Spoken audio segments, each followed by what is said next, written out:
Double ESL company light विभागाची पण या ठिकाणी बैठक झाली। त्या बैठकीत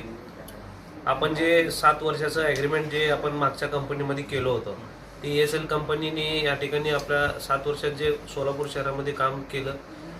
आपल्याला त्या ठिकाणी 50% आपल्याला जो लाईट बिल आहे महानगरपालिकेचा त्या ठिकाणी वाचला आणि अनेक पॉवर सेवर असतील फिटिंग त्या ठिकाणी बसवण्यात आली आणि आपलं आता जे 7 वर्षानंतर जे अपग्रेडेशन झालं आहे, आता जी नवीन कंपनी शासनाने जी नेमलेली आहे त्या कंपनीला टाईप करून आपण आता जे पुढचे काम आहेत, कुठलीही तक्रारी आपण ऑनलाईन तक्रारी नोंद करून आपण या ठिकाणी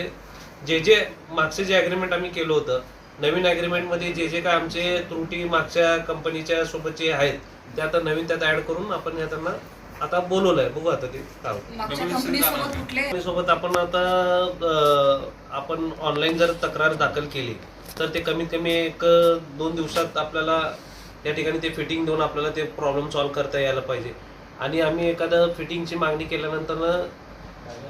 8 दिवसात ते आपल्याला पुरवठा केलं पाहिजे। अशा पद्धतीने त्यात नवीन अजून काय हे केलं।